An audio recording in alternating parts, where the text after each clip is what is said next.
Have you ever wondered what a $100 million mistake looks like? It can be one unchecked box in a payment system. In 2020, Citigroup meant to wire 80 millions. They sent 900 instead. A legal battle ensued, they were going back and forth. It took Citigroup 2 years to get their money back. This error wasn't due to innovation. It wasn't part of new software launch. It was a preventable failure. Now contrast that with Thomas Edison. It took him thousands of failed attempts to create a working light bulb, each one structured, documented, designed to extract learning. In fact, Thomas Edison is attributed with the quote, "I have not failed. I've just found 10,000 ways that won't work." Clearly something's going on here. It's the same word, failure, and yet completely different realities. Most organizations don't have the right language, frameworks, or mindset to talk about this difference. They either punish all failures equally or celebrate failing fast with a frenzy of a drunken sailor. However, there is a way to understand, distinguish, and respond to failures accurately, and that framework comes from The Right Kind of Wrong by Amy Edmondson.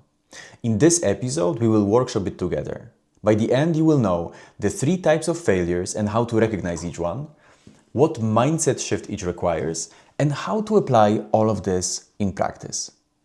My name is Jafar. I'm an HR professional on a mission to shape better organizations, and this is the HR Diary. Let's start with a quick overview. Edmondson's framework identifies 3 distinct categories. Basic failures, these are preventable, happening in known territory. Complex failures, stemming from multiple interacting factors. And intelligent failures, these are structured experiments in new territory. Each has different causes. Each requires a different response. Confuse them and you either kill innovation or let incompetence slide. Get it right and you build a genuine learning organization.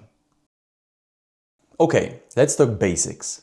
For a failure to be classified as basic, the knowledge is there, the process is documented, and the rules are clear. Someone simply makes a mistake, and mistake by definition is a deviation from known practices. The usual suspects are inattention, assumption, overconfidence, and neglect. The Citigroup wire transfer is textbook. The system had safeguards. The process was known. Someone checked the wrong box. These failures, obviously, should trend towards zero. You can reduce them through several steps. You can implement and revise standard operating procedures. You can make sure that everyone gets the proper onboarding.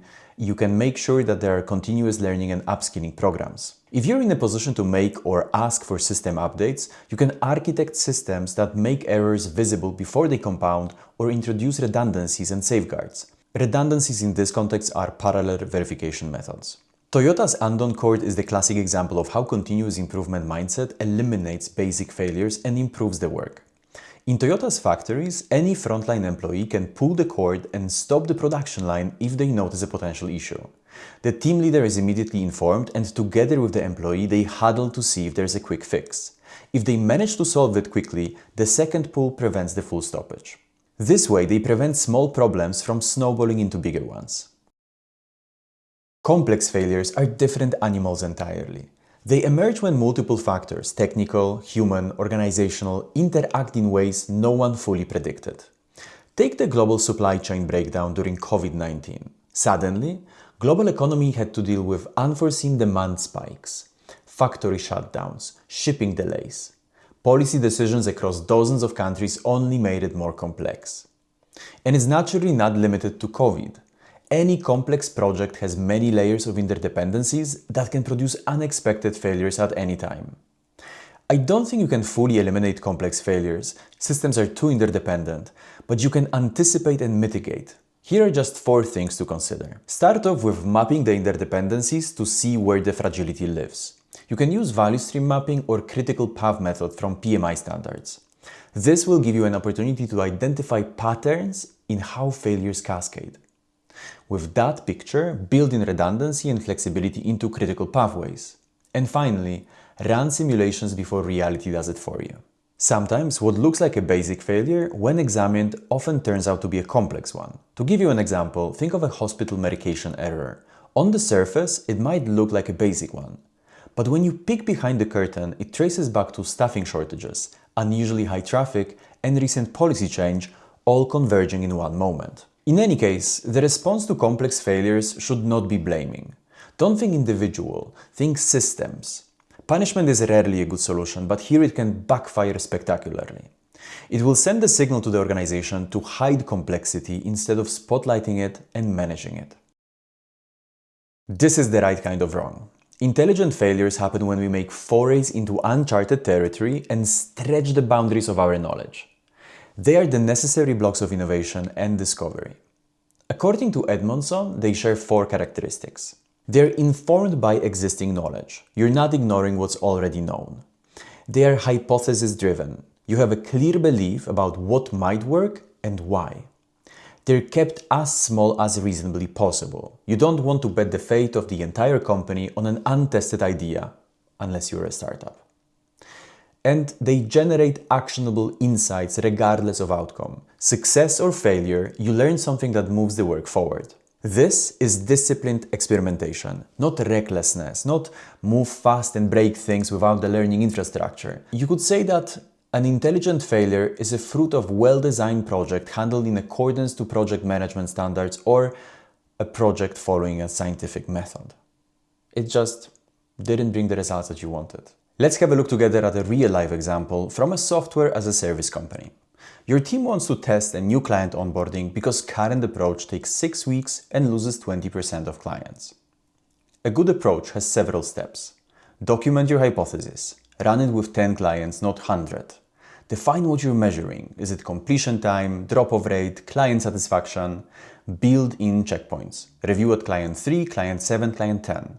Regardless of outcome, extract learnings. What worked? What didn't? What assumptions were wrong? And what do we test next? If the process fails, you haven't wasted 6 months and damaged 100 client relationships. You've invested in 10 controlled experiments, and now you know something your competitors don't. Intelligent failures, or at least attempts at intelligent failures, tell us something more about the company. This is where the gap between the stated culture and operational culture widens. Most organizations spell out innovation in bold fonts in their mission statements.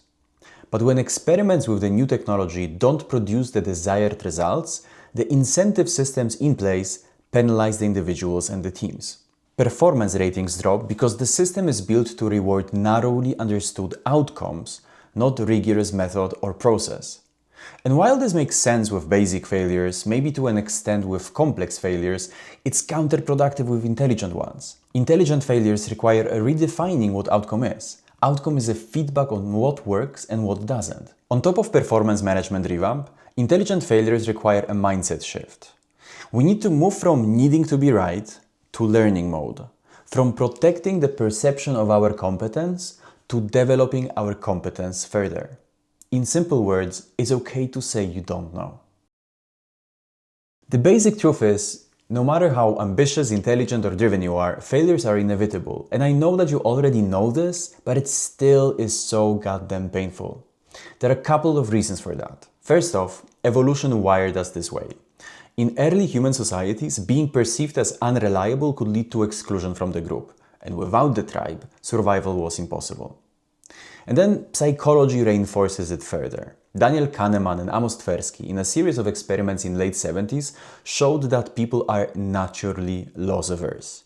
We experience losses much more intensely than equivalent gains. So we avoid situations where failure is possible, even when the upside clearly justifies the risk. So what to do going forward? To simplify things, you can use these 3 questions to diagnose which failure type you're dealing with. Was the knowledge and process already established? If yes, likely basic. Did multiple factors interact in unexpected ways beyond anyone's direct control? If yes, likely complex.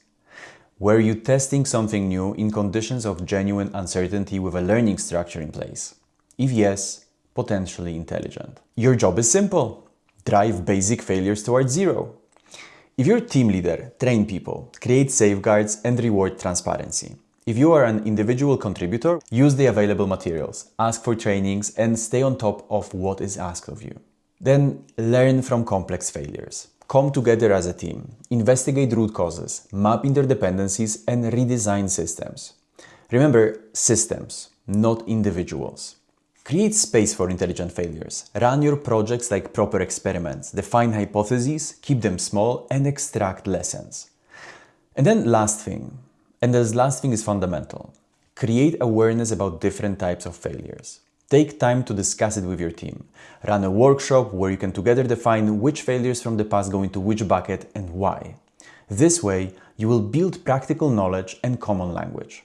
And remember, this video is only an overview. If you want to explore this topic more, I strongly recommend reading Amy Edmondson's book. A caveat. This framework requires something else as well. High levels of psychological safety. The team members need to feel they won't be punished or humiliated for speaking up with their ideas, questions, and concerns. Only when they sense they can come clean about their mistakes, this can succeed. Otherwise, it's just empty mileage. For more on psychological safety and outfailing the competition, check out one of my previous videos linked in the description below. The real competitive advantage doesn't come from failing more. It comes from failing better. From knowing which failures to eliminate, which to learn from, and which to welcome. That distinction, more than any motivational slogan about resilience, determines whether you and your organization grow or fail. Failing better will let you experiment more and explore more ideas. And on that note, Jerry Ullman, a great late American photographer, ran a simple and powerful experiment with his photography students. He wanted to test how creativity develops. He divided the class into two groups, quality and quantity. At the end of the year, the former was graded on one single photography. The students were asked to think deeply and polish their submission. The latter was graded only on the number of photographs produced. 100 photos equaled A, 90 equaled B, and so on. By the end of the course, Ullman evaluated the submissions and the outcome was loud and clear. The best photos came overwhelmingly from the quantity group. The experiment shows that quantity fuels creativity. Let's build on that further. The best companies are those where we build the right setting for experiments and learning. Quantity of experiments combined with intelligent failures will lead to creative breakthroughs. Thanks for tuning in. Creating the video on this topic has taken me longer than I expected. There were several reasons. One, because I started experimenting with new lights, and it took me many trials to get this to a good stage. This is just the tip of the iceberg. Two, because I have a tendency to build you a clock instead of telling you the time. The script has changed many times, I've killed many darlings, and I still think that I could have done certain things differently. But the main reason is the reason number three. I am convinced that the combined power of failing better and psychological safety has the potential of creating work communities where people wake up in the morning and can't wait to get stuff done. Thanks for watching and, as usual, subscribe for more, click like button if you enjoyed it, your feedback is super welcome. Stay curious, HR out.